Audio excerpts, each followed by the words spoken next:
Welcome to Fox 5 Amplified, where we go behind the scenes of stories we've aired here on Fox 5 with the reporters that are working on them. Joe Vigil with us today, talking about a story that not only, I think, when everybody watches, they can kind of feel it. They know that they've been through this before because everybody drives on highways and there's construction. But it also elicited a lot of comments online from viewers after they saw the story. We're talking about the construction area, this particular one where we did the story, off the 215 near Gibson, Stephanie, where they're widening the road there. And the fact that it's lowered to 55 miles an hour, Right. there's extra signs there that say that, but people are going through there at speeds that are definitely not safe, specifically for the workers, but also for the drivers. Right. So as you come into Gibson, so Gibson is 65, and then it drops down when you get to Stephanie, and that's the work zone. And the work zone goes from about Stephanie to around the Pecos St. Rose area. They're working on things there. So it's 55 work zone right there. And boy, a lot of comments. The first story got about 700, I think, the last time I saw on Facebook, and then we did a follow-up. And I think I saw maybe 300, so over 1,000 comments. I mean, certainly touched a nerve with a lot of people. And the first story was really like a simple, you drive through that area and you see it. So you thought, let's go out there and check on the story. And you checked the speed of people with the speed gun. Then they've also got some radar speed signs out there. Right. And I think you showed it to some of the workers on the side of the road to say, hey, listen, this is what people are doing when they're driving by you. Relatively a simple story, but yeah, elicited 700 comments. What are people saying about it? Well, let me back up just a second about how I got this story. So I drive through there all the time, kids with the, speech and golf and going back and forth, basketball, just back and forth, back and forth. And, that's the speed, or the construction zone has been there a while. But I just notice every time I go through there, I think that I'm the slowest, and I'm going. Because you follow the rules. I try to. And, because I've done a lot of stories. I mean, I've done a lot of stories over the years at different stations of, people speeding and the injuries and the deaths that they cause. So it's important. So what I did, and I've done this at other stations, is I just bought a radar gun, and you go out and you clock people and see what they're doing. But so I brought that. I have a gun here, that radar gun. Went out to the scene, but before we even got out of the car, the photojournalist got out before I did. And there's as you mentioned, there's a highway sign, that square sign that displays the speed. That's not my sign, and it's right on the highway so people can see how fast they're going. And that was picking up 68, 69, 70 before I even got out of the car. He was kind of telling me, oh, I'm already seeing some high speeds. And then when I started using my radar gun, I was getting the same thing, same speeds, 71, 72, 74. And then it didn't take long where I saw an 82, and then an 83, in a 55 work zone with construction workers there. And so what we did, though, we sat there. I don't even think it was barely 20 minutes, and we just got 60, 70, 80. I mean, just instantly. You could just see the cars racing by and other cars slow. And so then we were finishing shooting that up, and we saw some construction workers on the side of the road just down from Stephanie. And I went and basically showed him what I had, and we looked at it. And we saw the 60s and 70s, and the 82. I'm sure he wasn't surprised. I don't think he was, but he said, I mean, he's like, it's just, people forget about us, basically. They don't consider us. I'm sure a lot of you do. I mean, I know a lot of people do, but many people don't. And he wasn't very happy, and he's, like, hey, I know people have places to go, but, so do we. We have our families to go home to at the end of the day. We want to, and I mean, that's really what it's all about, is you got these, cars going super fast out there, and the, concrete barriers. But, when a car is going 80 plus miles per hour, how much protection do you really have out there? And they're just, I mean, they're 5, 6, 7 feet away from the traffic.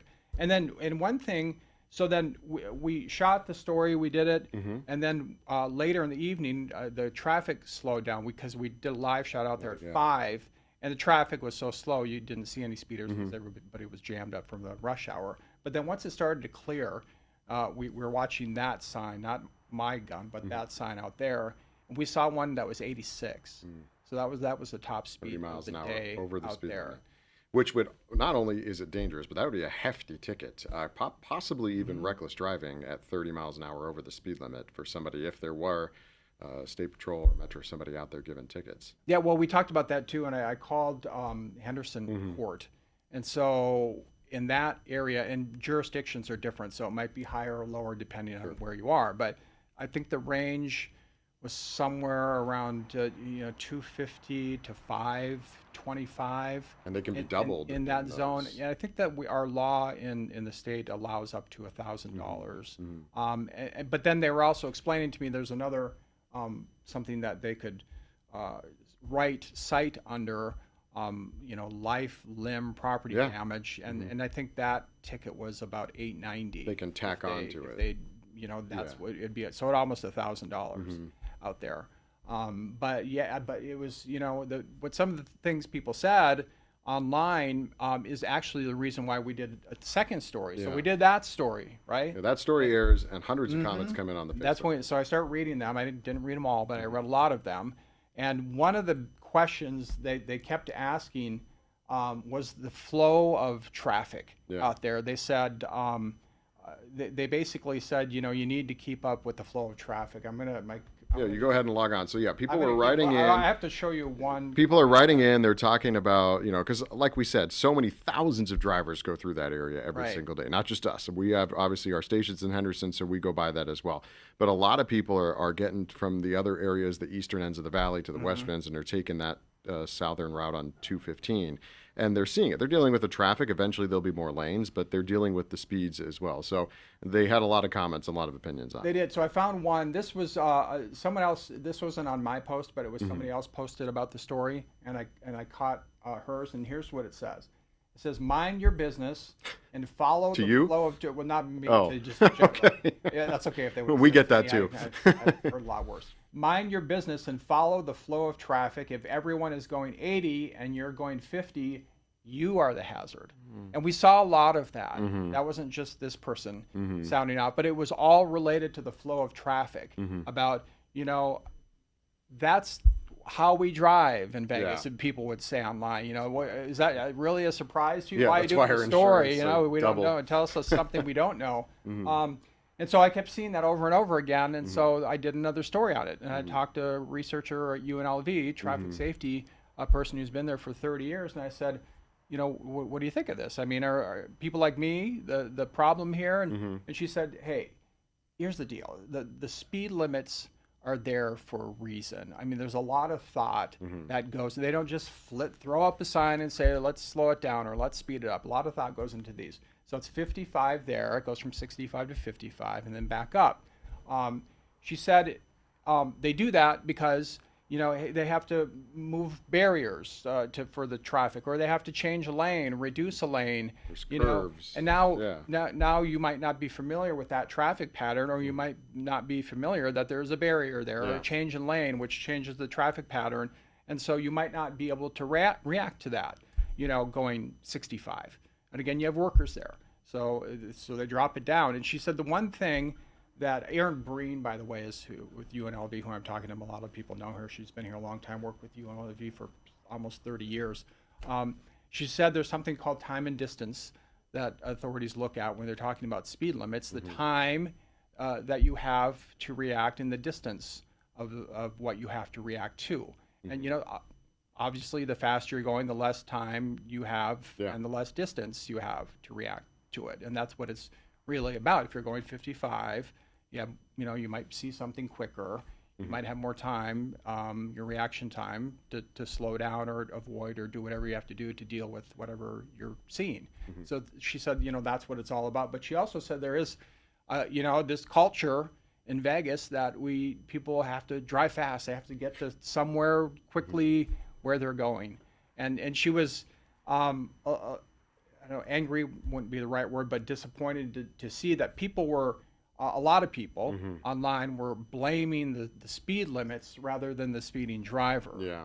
And she was, I know she wasn't a fan fan of that. It's important to look at this, that it doesn't happen in a vacuum. We're talking about that area, the speed limits from at a work zone.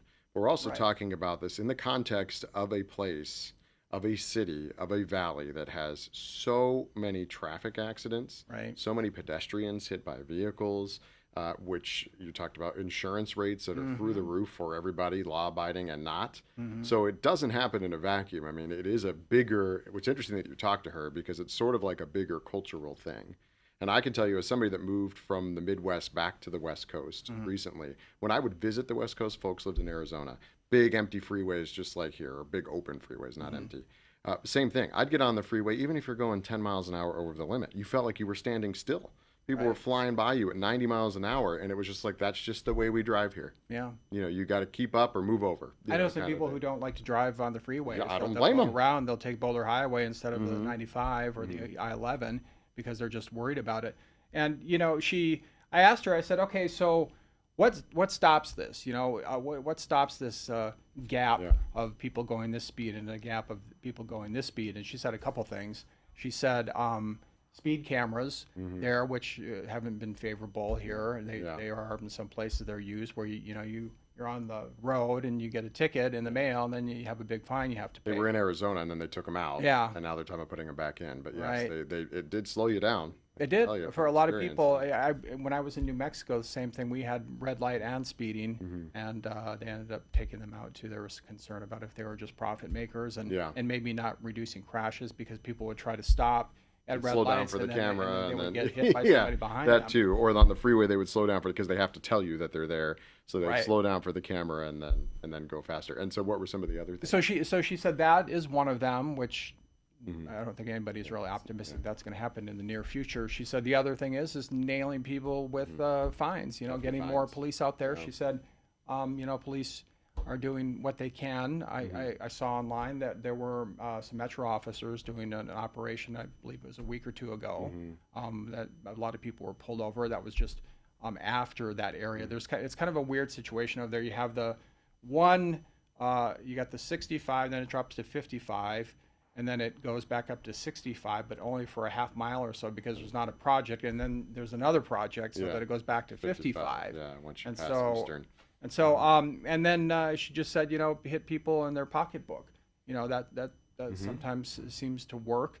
You know, but not only that, you know, your insurance too. I mean, if your insurance, you know, if you're going 25, 30 over, that's a pretty, you'll get points on your license, first of all. Especially if they mark it up with that other thing you're talking about. Yeah, and then your insurance sees that, and they said, oh, let's, you know, raise the rates even more. And people here complain about insurance rates right now. I mean, people say, I don't have any tickets or I have no accidents in my, that's how I feel. I've been up, my rates are up a third for nothing. So they get mad about that. And then, you know, then add that on top of everything else. And then here's something else she said. She says people don't go out there and expect they're going to hit somebody, or they don't expect they're going to be caught. And she says what people don't realize is it's not just the deaths, but the injuries. She goes, you know, injuries can impact somebody for the rest of their lives. You know, they can be knocked out of work. She said a fracture, a bone fracture in the leg can knock somebody out potentially for, you know, 12 months or several months. You know, so now you're out of work because somebody hit you. And Metro recently put some information out about intersections, high crash intersections and speeding, and said that, you know, speeding continues to be one of the top citations that they give. And then Aaron Breen also said that, you know, about a third of our traffic deaths in the state, the top contributor is, guess what? Speed. And that's just the top factor. You know, when you look at other deaths and injuries, you know, it's a factor. It is still but a not factor. It's a factor, but not the top factor. But with deaths specifically, it's the top contributor in about a third of our deaths in the state. All right. Well, take it slow out there on the what they want, on the roads, on the construction. Follow the speed limit signs. You know, everybody probably breaks it at some point or another. You go a couple miles over the limit. But when what we saw there was troubling with people at 30 or more miles an hour over the speed limit when there are people, as you mentioned, 5-6 feet away working on a project that will hopefully ultimately benefit you in the end as a driver. So, Joe, thanks for being with us. That's Fox 5 Amplified. You can find Joe's story on Fox 5 Vegas Plus and on fox5vegas.com.